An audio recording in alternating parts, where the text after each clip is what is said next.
ओम श्री गणेशाय नमः। ओम नमः शिवाय। श्रावण मास अध्याय 3। श्रावण माह में की जाने वाली भगवान शिव की लक्ष्य पूजा का वर्णन। संत कुमार बोले, हे भगवान, आपने श्रावण मासों का संक्षिप्त वर्णन किया है। ही स्वामिन, इससे हमारी तृप्ति नहीं हो रही है, अतः आप कृपा करके विस्तार से वर्णन करें, जिसे सुनकर हे सुरेश्वर मैं कृतज्ञ हो जाऊंगा। ईश्वर बोले, हे जोगीश, जो बुद्धिमान नक्तव्रत के द्वारा श्रावण मास को व्यतीत करता है, वह 12 महीनों में नक्तव्रत करने के फल का भागी होता है। नक्तव्रत में दिन की समाप्ति के पूर्व सन्यासियों के लिए एक रात्रि में गृहस्थियों के लिए भोजन का विधान है। उसमें सूर्यास्त के बाद की 3 घड़ियों को छोड़कर वक्त भोजन का समय होता है। सूर्य के अस्त होने के पश्चात 3 घड़ी संध्या काल होता है। संध्या वेला में आहार, मैथुन, निद्रा और चौथा अस्वध, इन चारों कर्मों का त्याग कर देना चाहिए। गृहस्थ और जति के भेद से उनकी व्यवस्था के विषय में मुझसे सुनिए।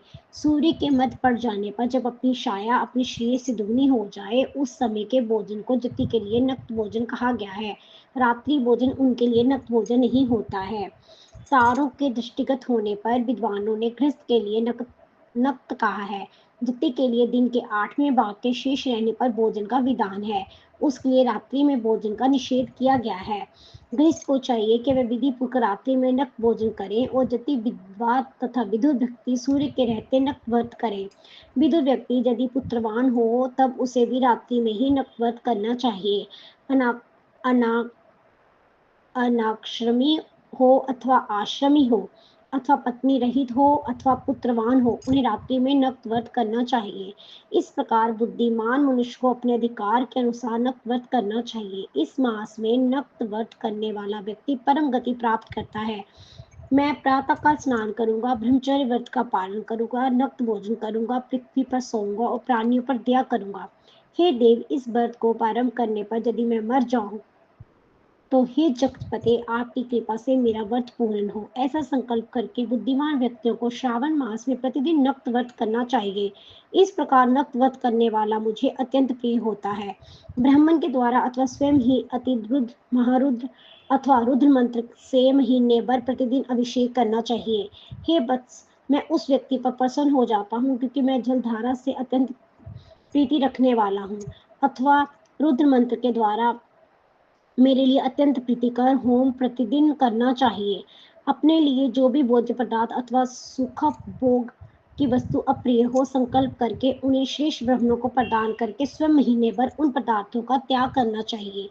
हे मुने, अब इसके बाद उत्तम लक्ष्य पूजा विधि को सुनिए। लक्ष्मी चाहने वाले अथवा शांति की इच्छा वाले मनुष्य को लक्ष्य पत्रों या लक्ष्य दुर्बदलों से शिव की पूजा करनी चाहिए। आयु की कामना करने वाले को चंपा के लक्ष्य पुष्पों तथा विद्या चाहने वाले व्यक्तियों को मल्लिका या चमेली के लक्ष्य पुष्पों से श्री हरि की पूजा करनी चाहिए। शिव तथा विष्णु की प्रसन्नता तुलसी के दलों से सिद्ध होती है।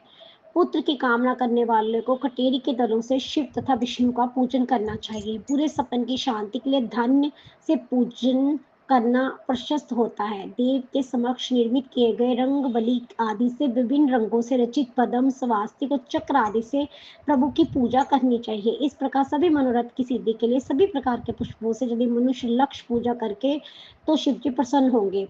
तत्पश्चात उद्यापन करना चाहिए, मंडप निर्माण करना चाहिए और मंडप के त्रिभाग परिमाण में वेदिक बनानी चाहिए। तदंतर पुण्य वाचन करके आचार्य का वर्णन करना चाहिए और उस मंडप में प्रविष्ट होकर गीत तथा वाद्य के शब्दों और तीव्र वेद ध्वनियों से रात्रि में जागरण करना चाहिए। वेदिका के ऊपर उत्तम लिंग तो वृद्ध बनाना चाहिए। उसके बीच में चावलों से सुंदर कलश का निर्माण करना चाहिए। उसके ऊपर तांबे का अत्यंत चमकीला तथा पंच वल्लभ युक्त कलश स्थापित करना चाहिए। उसे रेशमी वस्त्रों से वेष्टित कर देना चाहिए। उसके ऊपर पार्वती पति शिव की स्वर्णमय प्रतिमा स्थापित करनी चाहिए। तत्पश्चात पंचामृत पूर्वक धूप दीप नैवेद्य से उस प्रतिमा की पूजा करनी चाहिए और गीत वाद्य नृत्य वेद शास्त्र तथा पुराणों के पाठ के द्वारा रात्रि में जागरण करना चाहिए। इसके बाद प्रातःकाल भली भांति स्नान करके पवित्र हो जाना चाहिए और अपनी शाखा में निर्दिष्ट विधान के अनुसार वैदिक निर्माण करना चाहिए। तत्पश्चात मूल मंत्र से या गायत्री मंत्र से शिव के सहस्त्र नामों के द्वारा तिल तथा तीर्थ में शिव खीर से होम करना चाहिए अथवा जिस मंत्र से पूजा की गई है उसी से होम करके पूर्णाहुति डालनी चाहिए। इसके बाद वस्त्र अलंकार तथा भूषणों से भली भांति आचार्य को पूजन करना चाहिए। तत्पश्चात अन्य ब्राह्मणों का पूजन करना चाहिए, उन्हें दक्षिणा देनी चाहिए। जिस वस्तु से उमापति शिव की लक्ष्य पूजा की हो उसे दान करना चाहिए। स्वर्णमयी मूर्ति बनाकर शिव की पूजा करनी चाहिए। यदि दीप कर्म किया है तो उस दीपक का दान करना चाहिए। चांदी का दीपक और स्वर्ण की वर्तिका का अर्थात बत्ती बनाकर उसे गोतिक से भरकर सभी कामना और अर्थ की सिद्धि के लिए उसका दान करना चाहिए। इसके बाद प्रभु से क्षमा प्रार्थना करनी चाहिए और अंत में 100 ब्राह्मणों को भोजन कराना चाहिए। हे मुनि, जो व्यक्ति इस प्रकार पूजा करता है मैं उस पर प्रसन्न होता हूँ। उसमें भी जो श्रवण मास में पूजा करता है उसका अनंत फल मिलता है। यदि अपने लिए अत्यंत प्रिय कोई वस्तु मुझे अर्पण करने के विचार से इस मास में कोई त्यागता है तो उसका फल सुनिए। इस लोक में तथा परलोक में उसकी प्राप्ति लाख गुना अधिक होती है। सकाम करने से अभिलक्षित सिद्ध होती है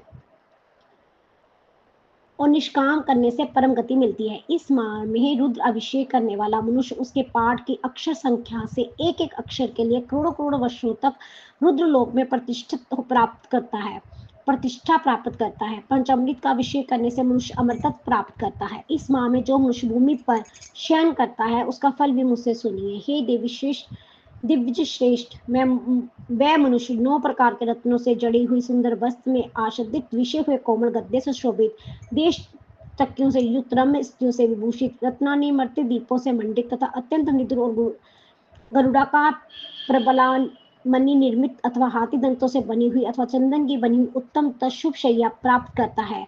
इस माह में ब्रह्मचर्य का पालन करने से वीर की दृढ़ पुष्टि होती है।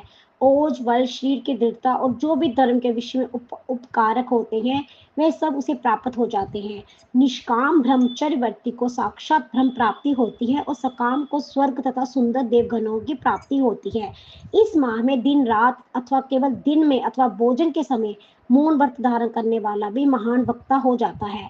व्रत के अंत में घंटा और पुस्तक का दान करना चाहिए। मौन व्रत के महत्व से मनुष्य सभी शास्त्रों में कुशल तथा वेद वेदांत में प्रागत हो जाता है तथा बुद्धि में बृहस्पति के समान हो जाता है। मौन धारण करने वाले का किसी से कलह नहीं होता, अतः मौन व्रत अत्यंत उत्कृष्ट है।